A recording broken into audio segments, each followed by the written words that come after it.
Okay, in today's Mortgage Monday, we're going to answer the question, can you buy a home in Washington State for less than $2,000 out of pocket when it's all said and done? And the answer is yes.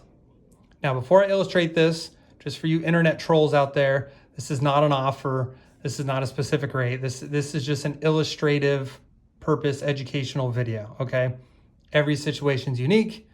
Contact a lender such as myself or whoever you're working with to give you exact loan estimates, costs, fees, payments, etc. Okay, now that we got that jazz out of the way, let's talk about how this works. When you buy a house, you need money. How much money do you need? Well, conceptually, you need money for two things.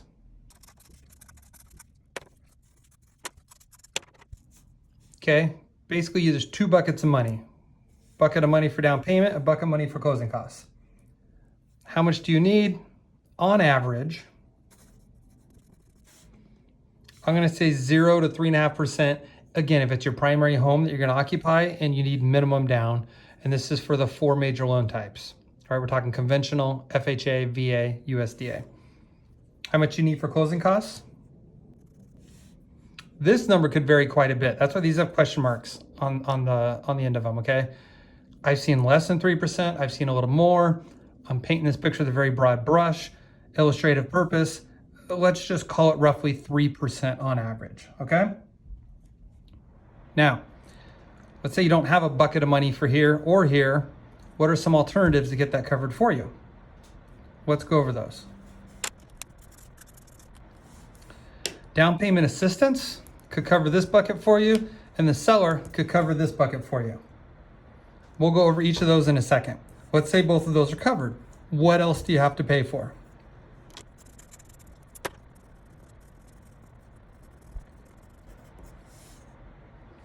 Okay, talk to your real estate agent. You have to make an earnest money deposit or EMD. The amount is completely negotiable. What have I seen come across my desk over the last 10 years? Certainly at least $1,000 or more. Let me put 1K plus, question mark. Super bare minimum, oftentimes more. I've seen a lot of offers where it's 1% of the purchase price or more, okay? Big question marks here. Talk to your real estate agent, totally negotiable, but that part comes back to you, it's just a deposit, okay? Second thing you're gonna need money for is an inspection. Again, talk to your real estate agent, but typically, at least in my market as of late, depending on the size of the house and whatnot, I think $500 is probably gonna cover you. Some maybe a little more, some maybe a little less. You know, do you need an extra sewer inspection? Do you need some other additional inspection on top of the normal? I don't know. Is it a super giant house where it's gonna cost more? But let's, again, broad brush, let's say about $500. Appraisal, something the lender orders. Let's say roughly 1,000. In my market as of late, maybe closer to 800. Maybe you need a rent schedule though, or maybe there's some other feature about it where it's a little bit more.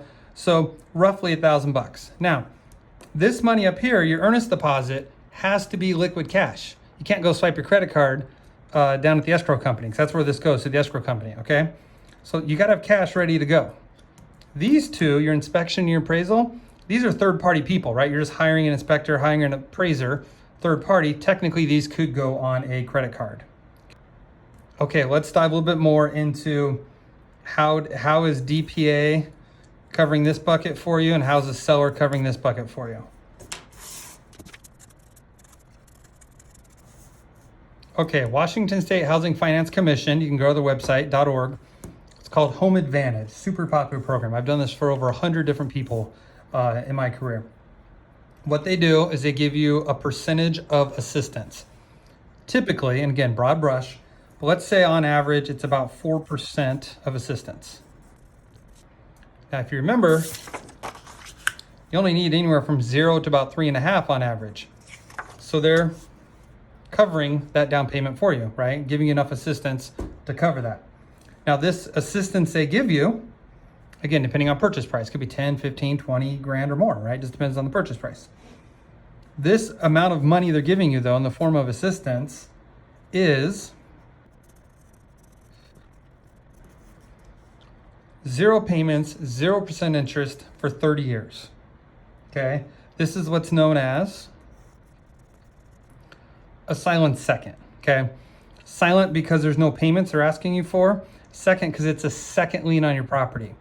You have your first lien, which is your mortgage you make payments on every month. And then the whole time you have this second lien just sitting there for the 4% of assistance, again, the 10, 15, 20 grand as an example, that you don't need to make any payments on or pay back until one of these things happens. You sell the home, you refinance the home, or this is much more rare, but you move out of the home, okay? Most people after, let's say 5, 10 years are gonna sell or refi the home, then you would pay it back, but it's gonna come out of the proceeds, right? So it's all built into the paperwork, if you will. You're never reaching into your pocket for that 10, 15, 20 grand of assistance.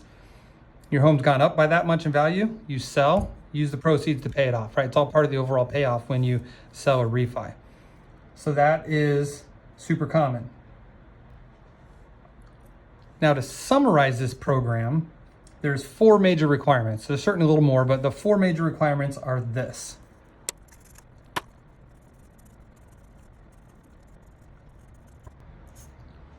Unofficially, I call this the 4 for 4 rule, okay? First, you got to make less than $180,000 a year, which I think is a pretty generous budget. Second, you have to have an inspection. We need a 1-page paid invoice receipt to give to the state. Third is you have to complete a 5-hour homebuyer class. I'm one of the state instructors. I've taught it for years. Can certainly help connect you there. And the fourth is you have to use an enrolled loan officer that's in this program, meaning not every lender, not every local bank, not every local credit union is, or even broker, right? A lot of mortgage brokers can't do this program either because they're not enrolled with Washington State Housing Finance Commission.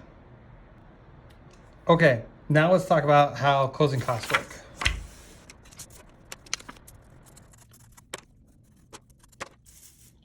Okay, you got this bucket of money for closing costs, and let's say it equals roughly, again, this is not an exact quote or number, but on average, let's say in the ballpark of 3%. Okay, what does that equal? Well, let's say you're buying a house for, I don't know, $500,000. 3% of that obviously is $15K.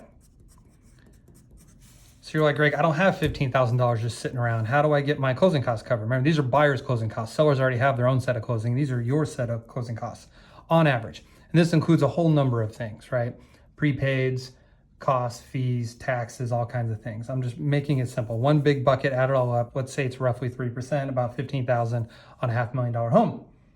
Now, talk to your real estate agent, but it's all about how you offer. Let's say you're person number one, or you're buyer number one, and you're trying to present an offer on this $500,000 house.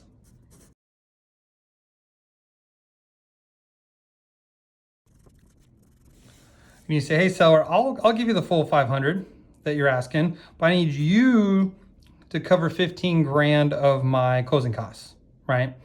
So to the seller, they're only gonna net 485 because they're not getting the full 500, right? They have to also cover 15 grand of your costs. So it would be similar to, let's say there's a second person also offering to buy that same house. And they say, I'll tell you what, seller, I'm gonna go a little under asking. I'll offer you 485, but you don't have to cover my closing costs. In both these examples, they're still netting 485, okay? So remember, when you're asking the seller to cover your costs, you gotta think from the seller's perspective. What are they netting, okay? Let's say a third person offers this. I say, okay, seller, I need you to cover 15 grand of my closing costs because I don't got it, or frankly, I got it and I just don't want to spend it. So what I'm going to do is I'm going to increase the price of this a little bit, and I'm going to pay $515 for your house. You give me 15 back, it's like you're netting 500, right? This is very similar to a full price offer. Now, technically speaking, you cannot finance closing costs into your loan, okay, from a very technical standpoint. However, effectively, this is how a lot of people do it, by adding it into the purchase price, right? Now your payment's gonna go up a little bit here, right? Because you're buying a house for $515 instead of $500. So by putting your closing costs into the purchase price, which then goes into the loan, your payments go up a little bit, but you're not reaching into your pocket for the closing costs. So Down payment assistance can be used to cover that bucket. Sellers closing cost credits can be used to cover that bucket.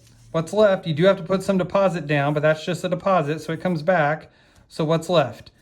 These numbers right here. And I'm going to say equal